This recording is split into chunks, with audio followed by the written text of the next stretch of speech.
Ok.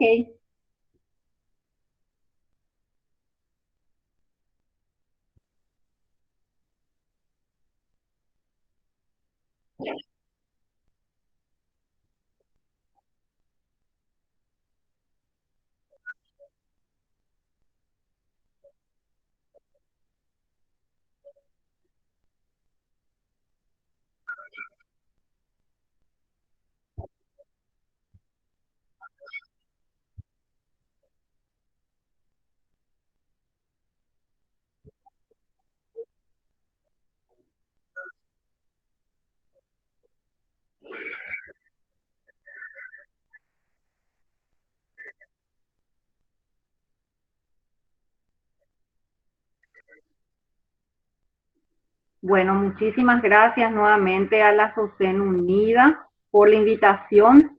Espero no aburrirles con este tema. Es un poco tedioso o sea que lo que refiere a la neuroendocrinología es es un tema un poco pesado, un poco tedioso, pero me gustaría mostrarles a través de esta presentación que el grupo de pacientes a las que les puede afectar todos estos cambios, no, habría que verle con otros ojos y tratar de ayudarles también como si fueran cualquier otro tipo de patología por la que las pacientes pueden llegar a nuestro consultorio, ¿verdad? Ellas requieren también de toda nuestra atención y nuestra ayuda y es importante que entendamos por qué se dan estos cambios para poder ayudarle a esta clase de pacientes. Entonces vamos a darle inicio a los cambios neurológicos en las pacientes con menopausia. Si es que no me escuchan bien, me avisan, por favor. Bueno, entre el 25 y el 50% de las mujeres menopáusicas sufren trastornos psicológicos y neurológicos. Estas disfunciones afectan especialmente el periodo perimenopáusico, que incluye los años previos al cese de las reglas. Esto vamos a decir que abarca entre los 45 y los 55 años de edad, durante los cuales las pacientes sufren los baches amenorreicos ocasionales y los primeros 3 a 5 años siguientes al último periodo menstrual. Conforme nos vamos alejando del inicio de la menopausia, los síntomas psicológicos van cediendo. Existen estudios que abogan por la asociación del climaterio como causa de trastornos psíquicos, igual que hay los que los desmienten y consideran que la causa son factores sociales, culturales y ambientales, más que hormonales o biológicos, sea por el déficit hormonal propio del estado perimenopáusico y posmenopáusico precoz, induce alteraciones psicológicas o porque la década de entre los 45 y 55 años es un periodo complicado para la mujer por razones socioculturales y ambientales. El hecho es que la perimenopausia se asocia con trastornos psiconeurológicos. Pero lo que les puedo decir es que desde mi punto de vista entiendo que la mujer es un género mucho más complejo que el hombre y en la que existe una interrelación entre su sistema hormonal y el sistema nervioso. Esto sobre todo se da a través de los neurotransmisores, que tan solo estamos empezando a vislumbrar hoy día. Esto hace que, como todo sistema más complicado, cualquier alteración en el mismo tenga, desde luego, una mayor repercusión en todo. Ustedes han de conocer las gonadotrofinas, la folícula estimulante conocida como FSH y la LH, la luteinizante. Ambas se secretan desde la vida fetal y su producción variará dependiendo del grupo etario a lo largo de la vida de la mujer. La secreción por pulsos de estas hormonas, la folículo estimulante y la luteinizante, es más notoria en la etapa reproductiva de la mujer y conforme pasa el tiempo, los pulsos van cediendo. La estimulación ovárica entra en insuficiencia y la secreción de estas gonadotrofinas permanece en constante a la alza. Este último fenómeno es lo que ocurre en la menopausia. O sea, vamos a ir estudiando el eje hipotálamo, hipófisis, ovario, o al menos una pincelada de esto, para que vayamos entendiendo los cambios hormonales que se dan a nivel de la menopausia. Básicamente es lo que se resume, digamos, en esta diapositiva. Una estimulación ovárica donde se da un aumento de las gonadotrofinas de ambas, folículo estimulante y luteinizante, y es lo que caracteriza, en resumidas cuentas, a lo que sería la menopausia. Y este es un gráfico donde podemos visualizar los cambios a lo largo de los grupos etarios de la secreción de las gonadotrofinas. Su comparación depende del género y sus fluctuaciones en las diferentes etapas de la vida. Y aquí pueden ver que en el eje, ¿verdad?, a lo largo de los años, la secreción de estas hormonas, primeramente digamos que en la vida fetal, en la etapa fetal, ellas están en aumento y posteriormente van en descenso para luego, a lo largo de la etapa reproductiva de la mujer, desde la menarca, vamos a decir, hasta todos sus años durante su vida reproductiva, ellas van en aumento, tanto la folículo estimulante como la luteinizante, ¿sí?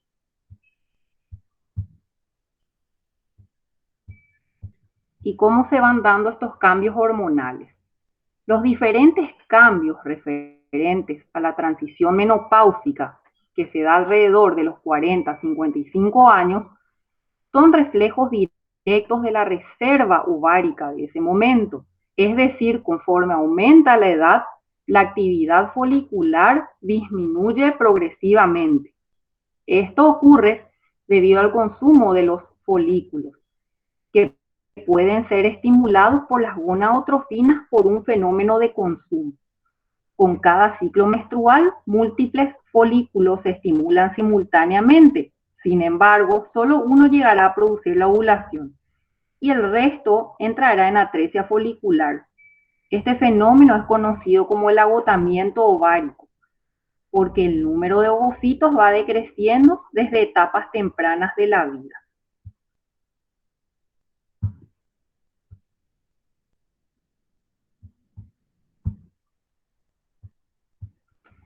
Entonces, desde el punto de vista fisiológico, se conoce que el número de células germinales a las 4 a 6 semanas de gestación, imagínense, es aproximadamente 4 a 5 millones de células que van disminuyendo en cantidad, en donde el número al momento del nacimiento del bebé, de la bebé sería en este caso, es cercano a unos 500.000 folículos.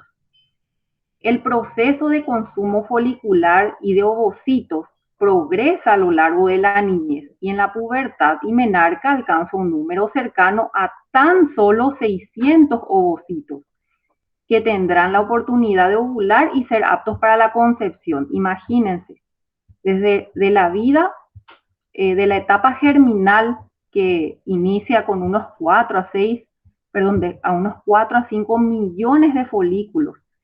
En la etapa reproductiva esto va en disminución y tan solo las mujeres contamos con unos 600 ovocitos que serán estimulados y uno tan solo de todos ellos va a ser, digamos, liberados y ovulados en cada ciclo menstrual. Y este es un gráfico para recordarles lo que es la reserva ovárica de acuerdo a la edad y cómo le afecta a la mujer, para que se fijen cómo esto va cambiando conforme avanza la edad de la mujer con los años y la cantidad de folículos ováricos que vamos perdiendo o que van en disminución. Aquí tenemos en color verde agua la menopausia, o sea que prácticamente sería un estadio de insuficiencia ovárica, ¿verdad? Nuestra reserva ovárica va en franca disminución conforme pasan los años.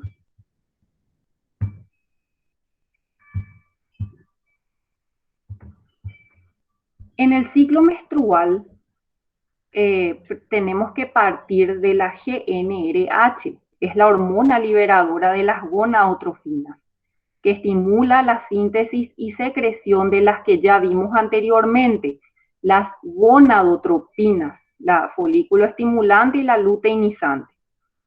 De la misma forma, actúa en la producción de activina, inhibina y folistatina. La síntesis selectiva y la secreción de la FSH se explican a partir de la disminución de los factores inhibidores, que son la inhibina y folistatina. Estas, digamos, van en disminución, estos factores inhibitorios, para que se pueda dar la secreción de la FSH.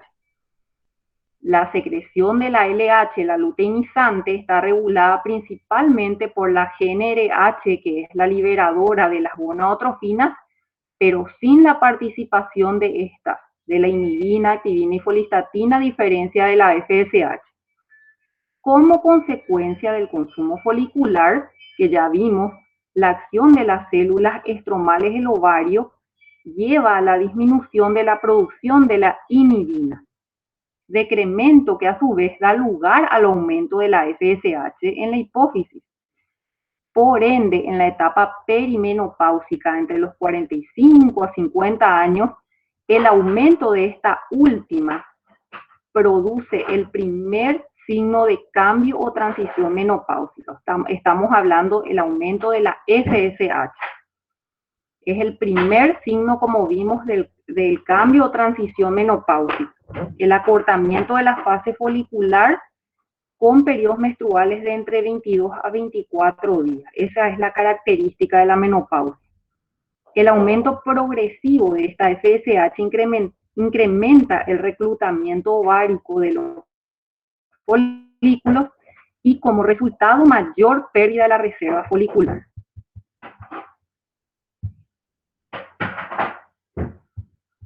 Entonces, tenemos que la estimulación folicular se produce inicialmente durante el periodo perimenopáusico, en donde la irregularidad menstrual precede a una alteración en la integridad del eje hipotálamo, hipófisis, gónada. Sin embargo, la reserva de los ovocitos aún es suficiente para producir la ovulación y ulterior fase lútea con preponderancia del cuerpo lúteo. Con el paso de estos cambios, con el paso del tiempo, estos cambios ya no serán suficientes, porque el consumo de los últimos folículos llevará a un estado de insuficiencia ovárica. Básicamente, lo primero que ocurre es la elevación progresiva de la folículo estimulante, como estuvimos viendo, por la disfunción ovárica de los folículos en el ovario. Este evento se produce por la disminución en la producción de la inhibina B. Como consecuencia, la retroalimentación negativa que se debe dar en el eje es inefectiva y así las gonadotropinas aumentan su producción. En principio, esta elevación de la FSH produce mayor reclutamiento de folículos y, como resultado, hay elevación inicial de la producción de estrógenos en el ovario.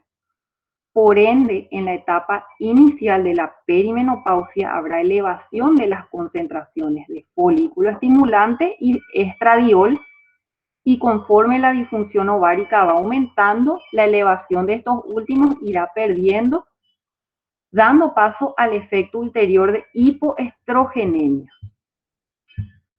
Entonces, un factor más que se unió al aumento de la FSH es también la elevación primeramente de los estrógenos, pero luego, conforme empecemos a entrar en disfunción ovárica, se empieza a evidenciar una disminución de los estrógenos.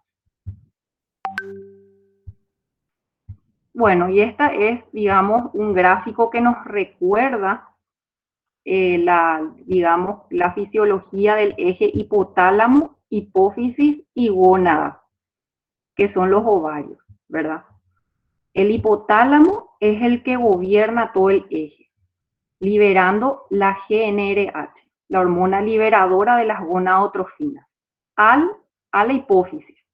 La hipófisis, a su vez, libera la luteinizante y la folículo estimulante, que no se grafica, digamos, en este gráfico, ¿verdad?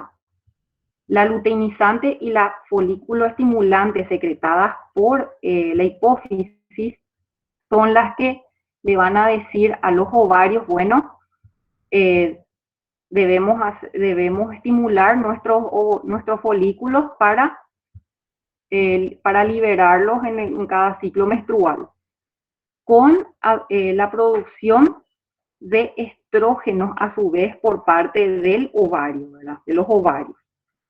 ¿Y qué es lo que ocurre durante la menopausia? Lo que ocurre es que hay una mayor estimulación de la folículo estimulante, que a su vez solicita, digamos, a los ovarios mayor reclutamiento de folículos, de manera que como van en franco aumento, el aumento de esta hormona, la FSH, conforme pasa el tiempo, se va produciendo un agotamiento ovárico.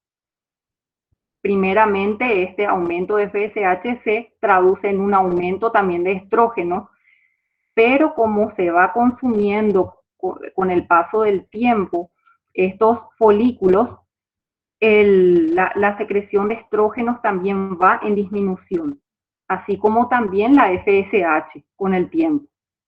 Entonces, consecuente con la hipoestrogenemia, aparecen progresivamente los síntomas vasomotores, que serán representativos en severidad según cada paciente en particular. Conforme avanza la perimenopausia, se va cambiando la relación andrógenos-estrógenos, porque primeramente tenemos mayor concentración de estrógenos en relación a los andrógenos. Pero luego, como dice en este punto, conforme avanza la perimenopausia, esa relación va cambiando debido al marcado descenso de los estrógenos. Aunque las concentraciones de andrógenos se conservan inicialmente, con lo que se llega a estimar que la función ovárica no cesa al momento de dejar de producir estrógeno, sino hasta los 65 años, cuando la producción androgénica culmina casi por completo.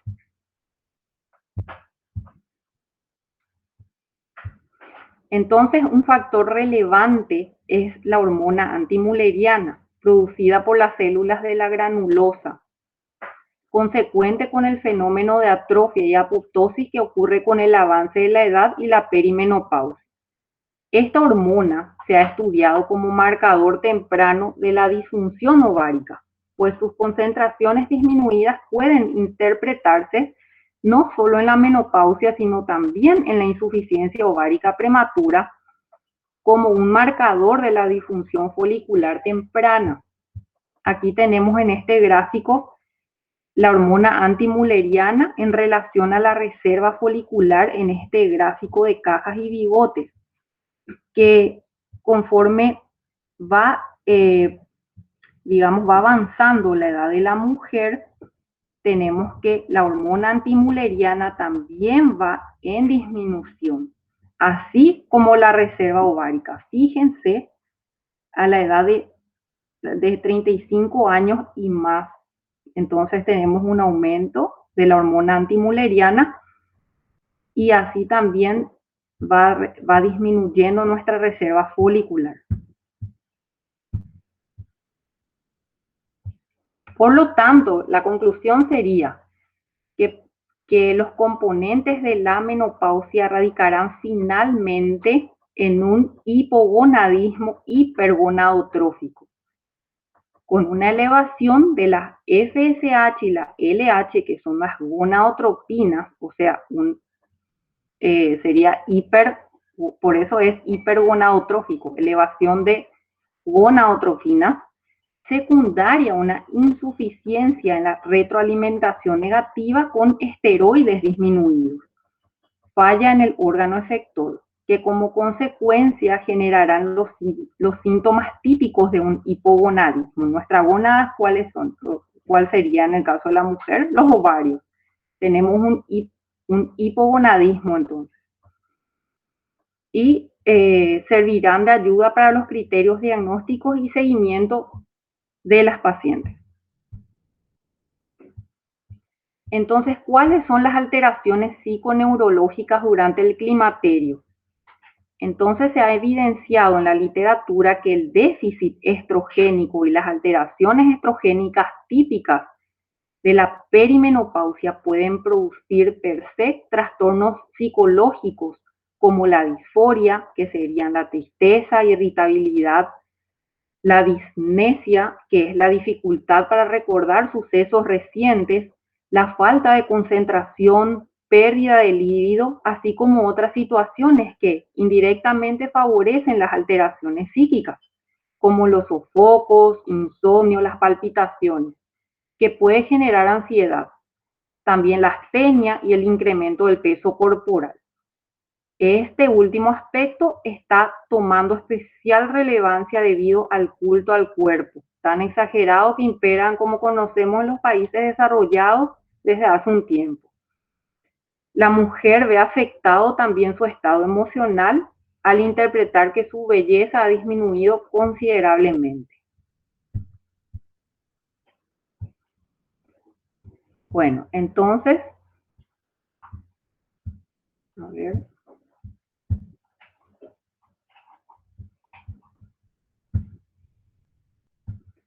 Serían estos los cambios vitales del periodo climatérico: el enfriamiento de las relaciones afectivas y familiares, disminución del aspecto sexual, pérdida de la capacidad reproductiva, alejamiento de los hijos, enfermedad o muerte de los padres y muerte de familiares o amigos allegados, nido vacío versus nido lleno, enfriamiento de las relaciones de amistad, pérdida definitiva de la juventud, aumento de peso, deterioro de la imagen corporal y pérdida de la belleza física, comienzo de enfermedades crónicas y degenerativas como la artrosis, pérdida de la fuerza física, de la autoestima, de las ilusiones relacionadas con la juventud, de la esperanza de comenzar una nueva vida, disminución de la capacidad de adaptación a los cambios y descenso de la capacidad para tolerar la frustración.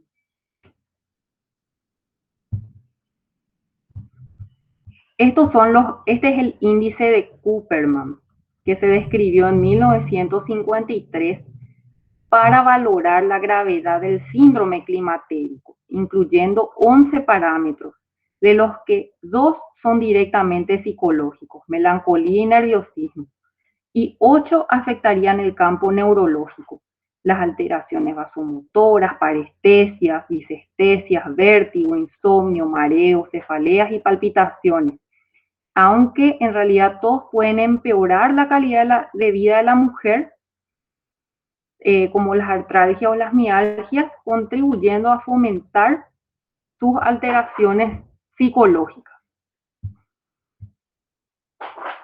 Básicamente, para iniciar la parte del tratamiento de todas estas afectaciones psiconeurológicas, digamos que el tratamiento está resumido en este cuadrito. Los estudios clínicos y epidemiológicos han demostrado que el estrógeno ejerce una influencia positiva no solo en la inestabilidad vasomotora, que vimos que es una de las principales alteraciones a nivel neurológico en estas pacientes, al reducir el número e intensidad de los bochornos y las sudoraciones, sino también en los trastornos psicológicos como la depresión y las enfermedades de la conducta sexual y afectiva y el declinamiento de la función cognitiva. Se puede entonces experimentar varios trastornos psicológicos durante el climaterio: depresión involutiva, cambios en el humor, trastornos del sueño, nerviosismo, ansiedad y pérdida de la concentración. Y veremos cómo todas estas sintomatologías pueden, pueden digamos, mejorar sustantivamente con la aplicación de la terapia de sustitución hormonal, con los estrógenos. Tratamiento de las alteraciones neuropsicológicas. Primeramente, hablemos de la terapia estrogénica sustitutiva. Su evidencia depende del síntoma y de la paciente, pero es obvio que mejora mucho de los problemas del climaterio. Se ha descrito un descenso de la serotonina sérica al 50% durante la menopausia, secundario al descenso estrogénico, ya que también disminuye a la mitad en las ovariectomizadas bilaterales y en la menorrea secundaria. Este descenso serotoninérgico explica algunos trastornos psicológicos y así también justifica la indicación del tratamiento hormonal. La estrogenoterapia mejora procesos como los trastornos disfóricos, como la tristeza, la irritabilidad, el insomnio, la disnesia, la dificultad para concentrarse.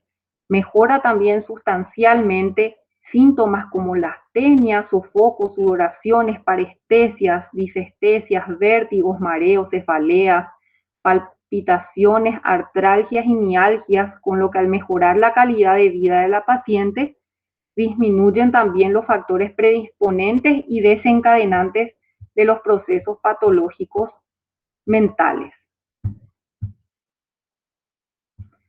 También es importante la psicoterapia conductual. Ayuda en las fobias, como en la agorafobia y el insomnio. Las mujeres evitan el contacto social debido a la vergüenza que les producen las sudoraciones y los sofocos. Se basa en la desensibilización progresiva ante la repetición del estímulo estresante, con lo que los sofocos terminan por no aparecer. Y dada la alta recidiva, requiere refuerzos periódicos. También está la psicoterapia cognitiva, se basa en modificar los pensamientos incorrectos sobre la enfermedad o los síntomas. Muchos de ellos son producto de la depresión. Si practico menos sexo, mi marido me abandonará. Pensamientos que tienen, por ejemplo, pacientes menopáusicas. Como ya no puedo tener hijos, mi feminidad estará acabada. Como he envejecido, mi vida social se resentirá mucho. Se utiliza para combatir la depresión y la ansiedad. Es lo que yo pienso de algo, mi interpretación de la realidad, lo que me produce sensaciones negativas y no el suceso real en sí mismo.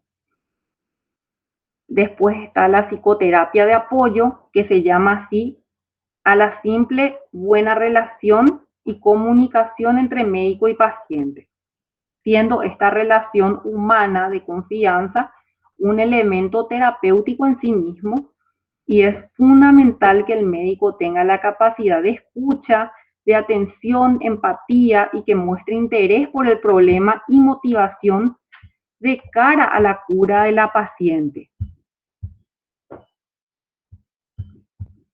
De elección, por ejemplo, para el tratamiento de la depresión, se pueden utilizar preferentemente los inhibidores selectivos de la recaptación de serotonina por sus mínimos efectos secundarios que ceden en poco tiempo, como la paroxetina y la fluoxetina, que comienzan, por ejemplo, con una terapia de uno al día y se puede llegar inclusive de 3 comprimidos al día, por ejemplo.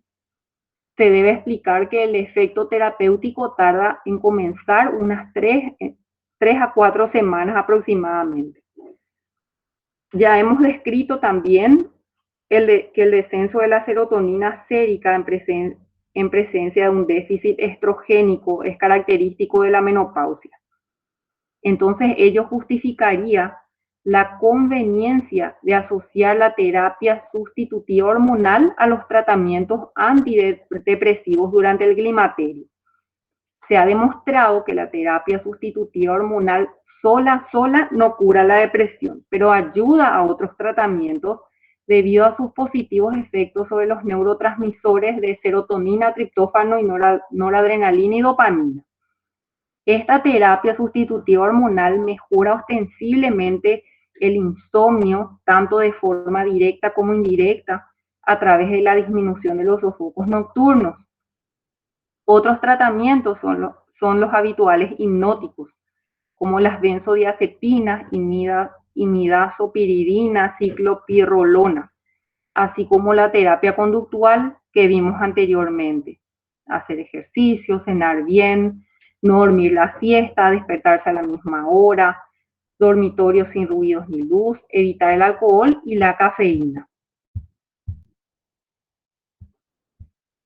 También en cuanto a la sexualidad y menopausia, la sexualidad se modifica durante el climaterio por factores genitales como la dispareunia, fisiológicos como la pérdida de la libido, insomnio, sofocos, astenia, o socioculturales como la sensación de avejentamiento, pérdida de la feminidad, síndrome del nido vacío, y psicológicos como depresión, irritabilidad, ansiedad, expectativa ansiosa, en la que la mujer está más pendiente de su conducta sexual y de la respuesta de su compañero que de su propio placer.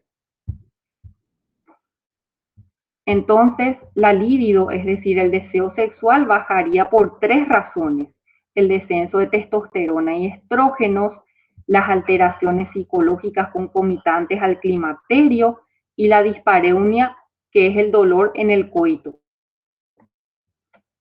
La libido se controla hormonalmente por la interacción entre los estrógenos y el sistema dopaminérgico, estimulado por el pico de testosterona preovulatorio. Durante la menopausia disminuyen las hormonas femeninas, como el estradiol, pero también lo hacen las masculinas, la androstenediona y la testosterona, siendo la testosterona la hormona principal en la producción de la libido. Entonces, los estrógenos contribuyen a la neuropsicoplasticidad, que es la base de la energía psíquica implicada en la libido. También facilitan la transmisión de las señales nerviosas, favoreciendo la percepción de estímulos gustativos, olorosos y vibratorios. Por otra parte, la pérdida de los estrógenos lleva a una reducción en la secreción sudorípara y se va hacia disminuyendo así la secreción de las feromonas, es decir, el olor a mujer, tan importante en la atracción sexual. Master y Johnson describieron en 1966 una disminución de la excitación sexual en la menopausia al disminuir la tensión muscular y el flujo vaginal durante la estimulación sexual. Se produce entonces una atrofia genital que produce un adelgazamiento del epitelio vaginal, acortamiento de la longitud y anchura vaginal y pérdida de la elasticidad, con lo que se favorece la erosión y el sangrado postcoital. Las glándulas de Bartolino producen menor o nulo fluido lubricante. Todo ello es lo que conduce a la dispareunia, que por retroalimentación negativa disminuye la libido. A esto también se le denomina atrofia vaginal. Entonces, la atrofia vaginal, a diferencia de las alteraciones psicológicas que van cediendo conforme pasan los años, es progresivamente mayor con el paso del tiempo. Y es frecuente ver estrechamientos o cleisis vaginales casi totales en mujeres mayores de 80 años. Y por otra parte, aumenta la incidencia de las vaginitis microbianas, sobre todo las micóticas, al disminuir la acidez vaginal, lo que también incrementa el dolor coital. Además, el epitelio vesical y uretral se adelgaza, con lo que se facilita el síndrome uretral postcoito. Entonces, una de las posibles anomalías sexuales asociadas a la menopausia es la anorgasmia. Cuando se produce suele ser parcial. Fisiológicamente, la plataforma orgásmica